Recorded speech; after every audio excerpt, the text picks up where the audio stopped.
अस्सलाम वालेकुम। STA 301 statistics and probability के लेक्चर सीरीज हमने स्टार्ट की हुई थी। आज हम इसका लेक्चर नंबर 3 पढ़ेंगे।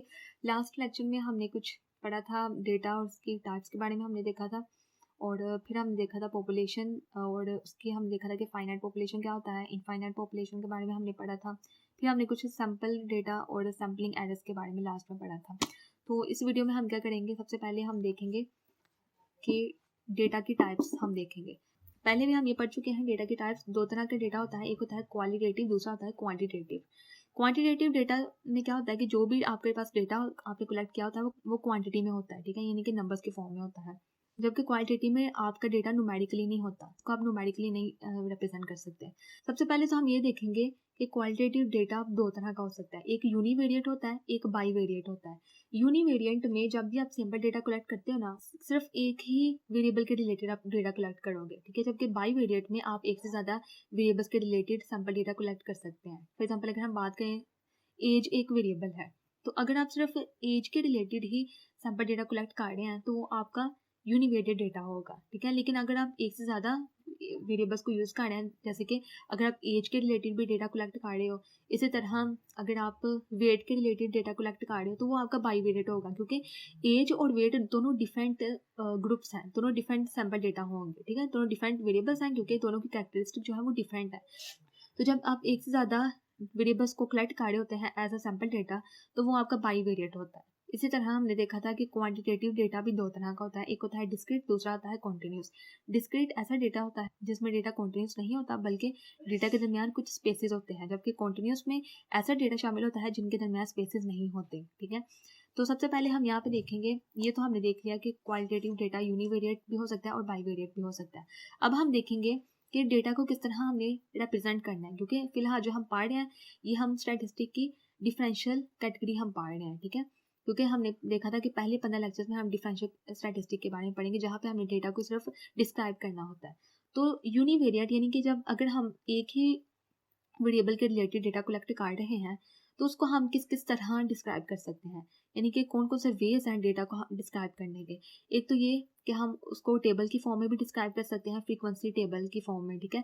फ्रीक्वेंसी टेबल कहते हैं एक ऐसा टेबल जिसमें फ्रीक्वेंसी का एक कॉलम शामिल होता है। फॉर एग्जाम्पल अगर एज का एक वेरिएबल है तो उसका एक फ्रीक्वेंसी कॉलम होगा, यानी कि उस एज की फ्रीक्वेंसी शामिल होगी। यानी कि एक तो ये कि हम टेबल के जरिए भी डेटा को डिस्क्राइब कर सकते हैं यूनिवेरिएंट अगर हमारे पास कोई डेटा है। इसी तरह यूनिवेरिएंट डेटा को हम परसेंटेज की फॉर्म में भी डिस्क्राइब कर सकते हैं, जो भी आपके पास। सबसे पहले तो ये कि आपके पास टेबल होना लाजमी है, अगर टेबल होगा तो आप आसानी से उसमें से परसेंटेज भी निकाल लोगे, ठीक है ना, डेटा की। इसी तरह पाई चार्ट भी हम यूज़ कर सकते हैं डेटा को डिस्क्राइब करने के लिए, और बार चार्ट भी यूज़ कर सकते हैं। तो ये तो हमने देख लिया कि एक यूनिवेरिएंट डेटा को हम किस किस तरह उसको डिस्क्राइब कर सकते हैं, ठीक है। तो सबसे पहले हम ये देखेंगे कि यूनिवेरिएंट डेटा को हम लेंगे और उसको फिर हम फ्रीक्वेंसी टेबल भी बनाएंगे, परसेंटेज भी निकालेंगे, पाई चार्ट भी बनाएंगे और बार ग्राफ भी बनाएंगे, ठीक है। फिर हम देखेंगे कि बाईवेरिएंट डेटा जिसमें हम एक से ज़्यादा वेरिएबल को यूज़ कर सकते हैं, इसको भी हम बिल्कुल वैसे ही रिप्रेजेंट कर सकते हैं, उसका भी फ्रीक्वेंसी टेबल हम बना सकते हैं, उसको हम कंपोनेंट बार चार्ट से भी रिप्रेजेंट कर सकते हैं, ठीक है। इसी तरह हम मल्टीपल बार चार्ट से भी हम डेटा को डिस्क्राइब कर सकते हैं। तो ये तो हमने देख लिया कि क्वालिटेटिव डेटा में जो यूनिवेरिएट और बाईवेरिएट डेटा होता है उसका हम किस किस तरह कौन कौन से ग्राफ्स हम यूज़ करके डेटा को डिस्क्राइब कर सकते हैं। अगर हम देखें क्वांटिटेटिव डेटा को, तो क्वांटिटेटिव डेटा में जो डिस्क्रीट डेटा है इसको हम किस तरह डिस्क्राइब कर सकते हैं। एक तो ये कि इसकी फ्रीक्वेंसी डिस्ट्रीब्यूशन हम बनाएंगे, यानी कि फ्रीक्वेंसी डिस्ट्रीब्यूशन टेबल बनाएंगे हम, ठीक है। उसमें उस टेबल के जरिए भी हम डिस्क्रीट डेटा को डिस्क्राइब कर सकते हैं। इसी तरह लाइन चार्ट के जरिए भी हम डिस्क्रीट डेटा को डिस्क्राइब कर सकते हैं। इसी तरह अगर हम कॉन्टिन्यूस क्वान्टिटेटिव डेटा की बात करें तो कॉन्टिन्यूस को भी हम फ्रीक्वेंसी डिस्ट्रीब्यूशन टेबल के जरिए भी हम डिस्क्राइब कर सकते हैं। इसी तरह इसके लिए हिस्टोग्राम ये भी यूज़ होता है डेटा को डिस्क्राइब करने के लिए। फ्रीक्वेंसी पॉलीगॉन ये भी हम पढ़ेंगे। इसी तरह फ्रीक्वेंसी कर्व ये भी हम पढ़ेंगे कि ये सारे वेज हैं डेटा को डिस्क्राइब करने के, ठीक है, एक कॉन्टिन्यूस डेटा को डिस्क्राइब करने के। तो ये आपने अच्छे से याद रखना है। तो आज के लेक्चर में हम क्या करेंगे कि यूनिवेरिएट डेटा हम लेंगे और उसको हम इन सारे वेज में डिस्क्राइब करेंगे, ठीक है। इन सबको यूज़ करके हम डेटा को डिस्क्राइब करेंगे, और साथ हम ये भी देख लेंगे कि बाईवेरिएट अगर हमारे पास डेटा हो, एक से ज़्यादा वेरिएबल अगर हम यूज़ कर रहे हैं तो उनको भी हम देखेंगे कि उनको किस तरह हमने डिस्क्राइब करना है। उसके बाद इस लेक्चर में देखेंगे हम कि डिस्क्रीट डेटा की हम फ्रीक्वेंसी डिस्ट्रीब्यूशन टेबल के जरिए उसको डिस्क्राइब करेंगे, ठीक है, और बाकी जो सारा प्रोसेस है वो हम अगले लेक्चर में करेंगे, ठीक है। तो सबसे पहले हम देखेंगे यहाँ पे qualitative data data in case of univariate frequency table, FT का मतलब है फ्रीक्वेंसी टेबल। यानी कि सबसे पहले तो हम देखेंगे क्वालिटेटिव डेटा को, यानी कि ये देखें ना, पहले हम क्वालिटेटिव डेटा को देखने लगे हैं यूनिवेरिएट के केस में, कि हम एक यूनिवेरिएट डेटा लेंगे और उसकी भी फ्रीक्वेंसी टेबल बनाएंगे। तो यहाँ पे जो मैंने एग्जांपल ली है वो मैंने ली है कि एक इंस्टीट्यूट है, उसके मीडियम की यहाँ पे एग्जांपल ली है। एक इंस्टीट्यूट के मीडियम दो तरह के हो सकते हैं, या तो उर्दू मीडियम हो सकता है या इंग्लिश मीडियम। वहाँ पे जो स्टूडेंट्स हैं, या तो उन्होंने जो बुक्स का सिलेक्शन किया है, या तो उन्होंने उर्दू मीडियम में किया है या फिर उन्होंने इंग्लिश मीडियम में किया है, ठीक है। सो यहाँ पे बताया गया कि 719 ऐसे स्टूडेंट हैं जिनका मीडियम क्या है, उर्दू है। इसी तरह 481 स्टूडेंट हैं जिनका मीडियम क्या है, इंग्लिश है, ठीक है। तो अगर हम इन दोनों को टोटल करें तो 1200 टोटल स्टूडेंट्स हैं, ठीक है ना। अब ये जो है नंबर ऑफ स्टूडेंट्स है, ये हमारे पास फ्रीक्वेंसी है, ये वाली जो है, ठीक है। यहाँ फ्रीक्वेंसी को हम ऐसे डिनोट कर रहे हैं, ये हमारे पास उस इंस्टीट्यूट का मीडियम है और ये हमारे पास स्टूडेंट्स की फ्रीक्वेंसी है, ठीक है। सो मैंने आपको बताया था कि फ्रीक्वेंसी टेबल कहते हैं एक ऐसा टेबल कि जिसमें रोज कॉलम होती हैं और वहाँ पे फ्रीक्वेंसी का एक कॉलम ऐड होता है। तो ये जो है डेटा, ये फ्रीक्वेंसी, ये स्टूडेंट की फ्रीक्वेंसी बताई जा रही है कि इतने स्टूडेंट्स ने उर्दू मीडियम रखा है और इतने स्टूडेंट ने इंग्लिश मीडियम चूज किया है, ठीक है ना। यहाँ पे देखें एफ जो है रिप्रेजेंट कर रहा है फ्रीक्वेंसी को, ये एफ जो है ये इसका इस कॉलम का है, ठीक है, इसको रिप्रेजेंट कर रहा है। ये फिलहाल आप रहने दीजिए, ये मैं आपको बाद में बताऊंगी। यहाँ पे देखें कि इसका मतलब है कि हाउ फ्रीक्वेंटली समथिंग हैपन।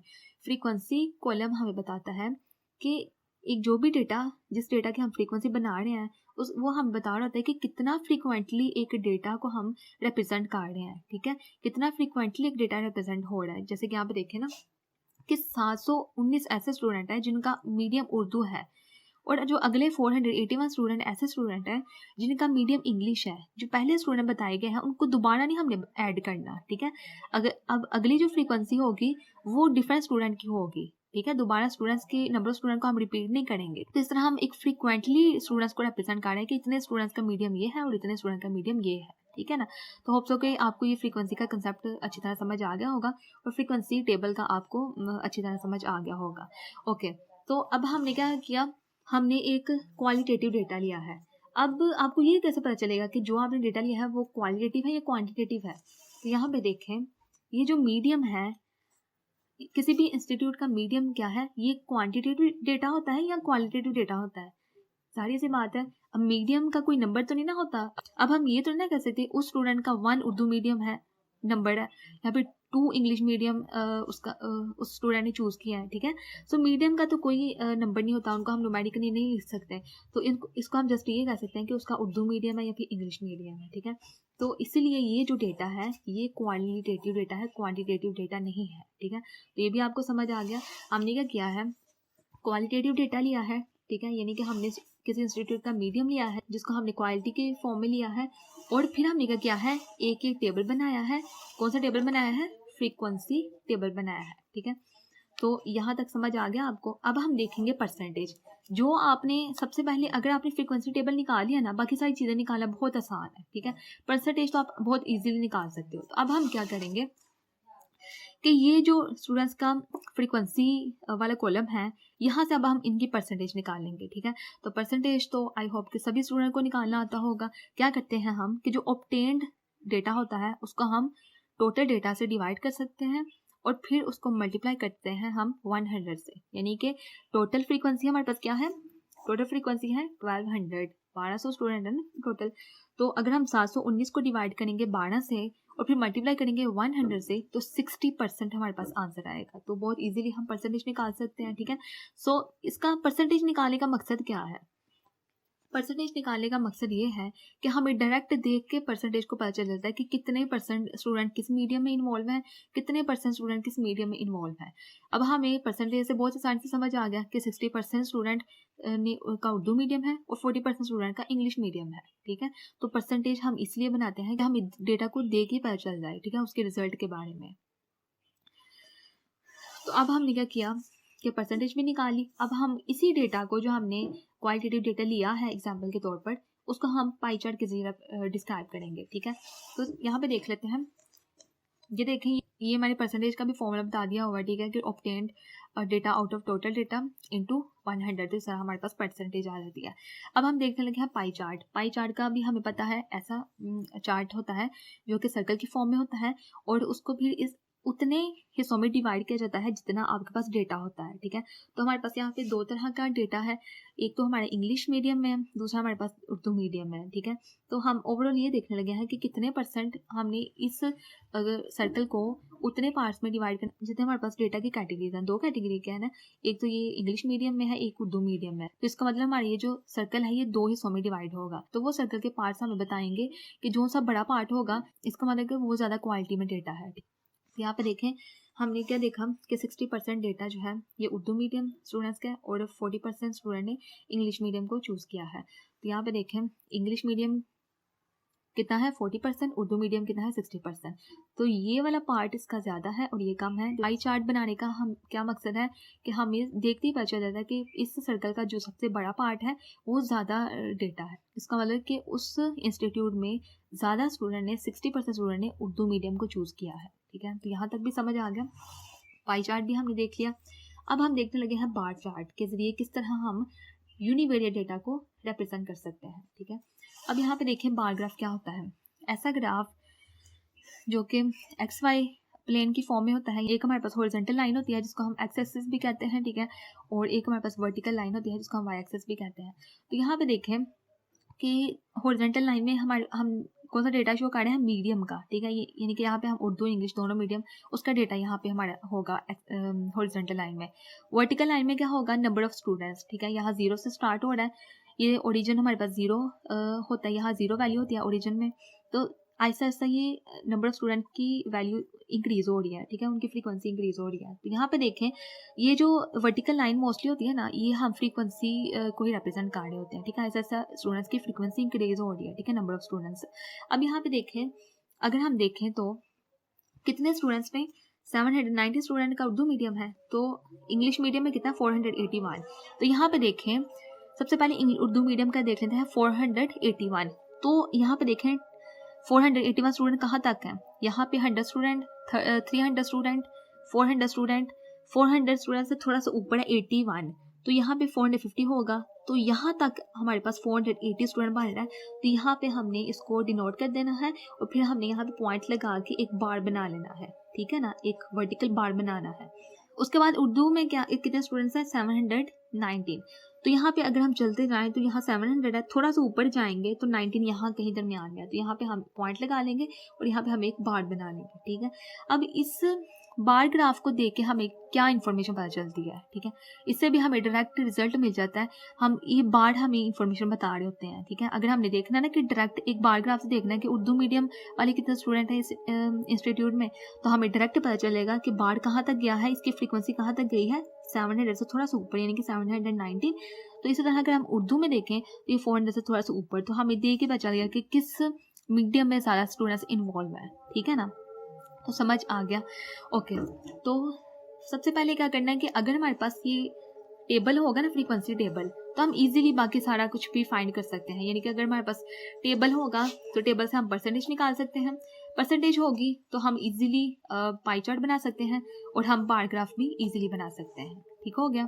तो ये हमने देख लिया, हमने एक क्वालिटेटिव डेटा की एग्जांपल ली, हमने मीडियम इंस्टीट्यूट के मीडियम की बात की, क्वालिटेटिव डेटा लिया, यानी कि एक यूनिवेरिएट डेटा लिया एक ही वेरिएबल के रिलेटेड। वेरिएबल क्या है, मीडियम, ठीक है। यहाँ आपने याद रखा है कि मीडियम वेरिएबल है जो कि क्वालिटेटिव डेटा है।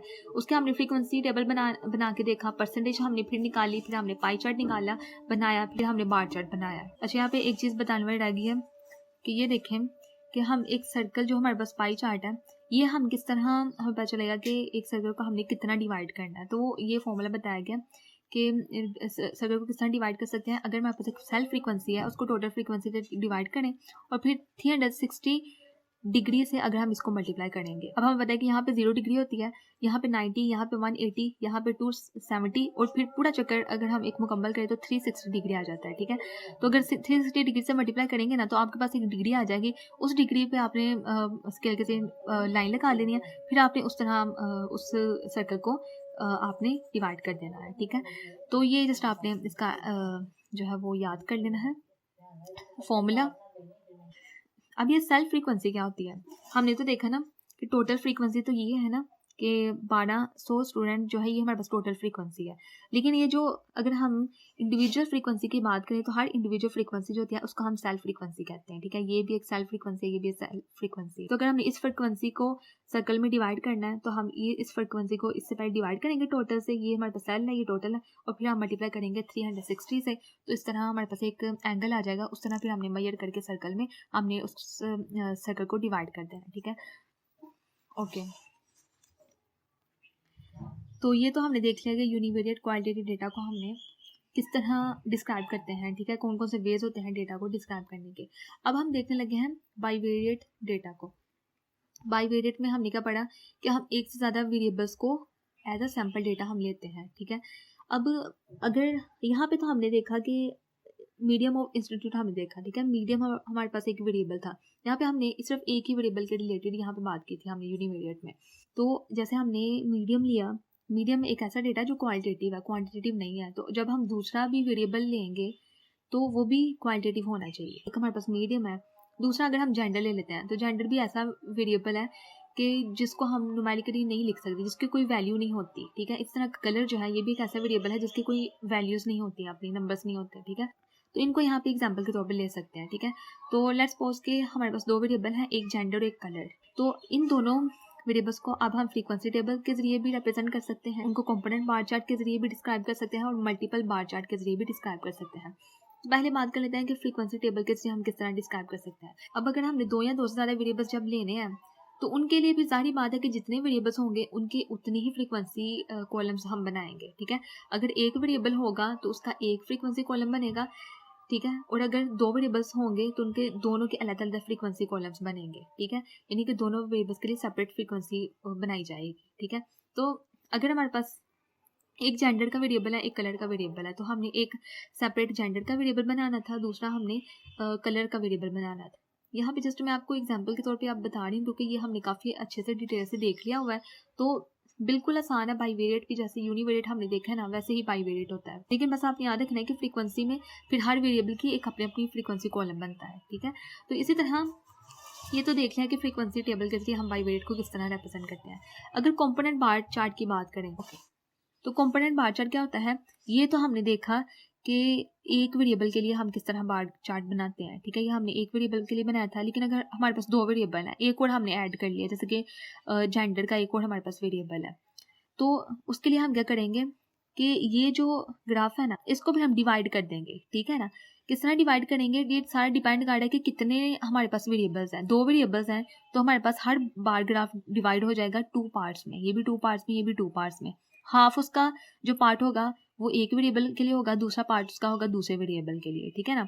तो कंपोनेंट में आपने याद रखना है कि हर बार ग्राफ के उस बार ग्राफ को उतने पार्ट्स में डिवाइड किया जाता है जितने हमारे पास वेरिएबल्स होते हैं। अगर दो तीन वेरिएबल्स की बात करें तो हर बार ग्राफ को तीन पार्ट में डिवाइड कर देंगे, ये भी तीन पार्ट में, ठीक है ना।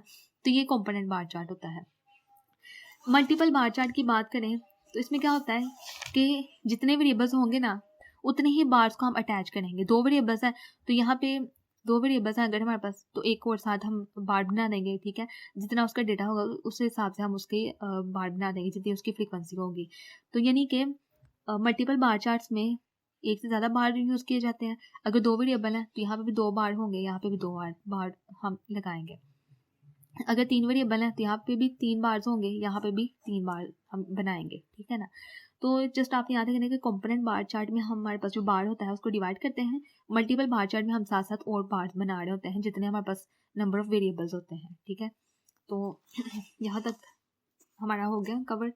ये भी हमने देख लिया यूनिवेरिएट क्वालिटेटिव डेटा क्या होता है, बाईवेरिएट क्वालिटेटिव डेटा हमने एग्जाम्पल के तौर पर सारा देख लिया, उनको किस तरह हम डिस्क्राइब करते हैं, ठीक है। अब हम देखने लगे हैं क्वांटिटेटिव डेटा की बात करने लगे हैं। Quantitative data in case of discrete, ठीक है, डिस्क्रीट डेटा हम लेंगे क्वांटिटी के फॉर्म में,